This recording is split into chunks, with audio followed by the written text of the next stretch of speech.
Por isso, quem come o pão e bebe o cálice do Senhor, sem distinguir, sem saber a distinção, come e bebe a sua condenação. Aí eu costumo dizer, come e bebe a condenação. Confira depois lá na Bíblia, para não dizer que é coisa do Pai César. São Paulo diz: é um pecado contra o corpo e o sangue de Jesus.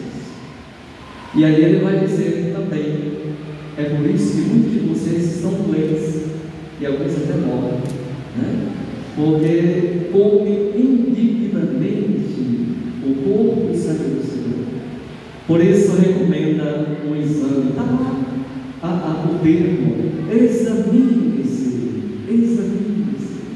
Nunca participe do corpo e do sangue do Senhor sem um exame de consciência, porque se tiver um pecado,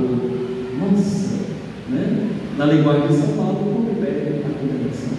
Logo, irmãos e irmãs, outra expressão forte, é essa de que só deve comungar quem está no estado de graça. Aí mais uma vez eu digo: só quem está na graça. Então, o que é o estado de graça? É quando você olha pelo menos os mandamentos e a sua consciência diz: graças a Deus, eu não tenho cometido um pecado grave. Eles são os pecadinhos leves. Eles não te separam de Deus, mas os graves sim. Os graves me separam. E isso, dependendo do que venha, pode produzir morte. Então, amados e amadas, descobrir um pecadão, corra imediatamente ao Pai por uma confissão, mas com o desejo de nunca mais na sua vida voltar a cometer, porque a gente não se separa de nosso Senhor só na eternidade. Neste mundo também podemos viver separados e distantes. A oração não tem sentido, a oração não tem força. Eu peço e não recebo, e no fundo pode ser: eu não tenho condições de fazer uma oração e ser atendido, porque preciso melhorar muitas coisas na minha vida.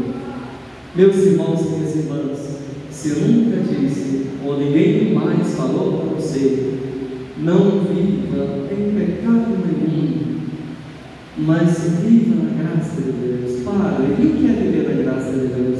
Rezando, escutando a palavra, fugindo o máximo dos pecados, porque, como disse, separa-nos de Deus e separa-nos também dos irmãos e irmãs. Aqui é como um termômetro, você pode colocar na sua axila para ver se você tem febre ou não. Quando você perceber que você não liga para as pessoas, quando você perceber que tanto faz ofender como não, quando a sua consciência não arder em nada, tenha muito cuidado. Pode ser que o seu coração não consegue mais sentir compaixão, e pode ser que a razão disso sejam os pecados. Está lá no nosso catecismo, temos pecados que eliminam a nossa caridade. Então, irmãos e irmãs, outro dia numa missa disse: e digo para vocês, não tenha medo do inimigo, do diabo, Satanás. Não tenha medo da doença, do câncer, tenha medo não tenha medo de uma pessoa, ele não gosta de mim, não tenha medo de nada desse mundo, mas tenha muito medo dos seus pecados, porque eles lhe tornam insensíveis, incapazes de amar. Tenha muito medo dos seus pecados, e ajude também o Padre a reconhecer os seus pecados, para que ele possa também confessá-los e deixá-los, porque verdadeiramente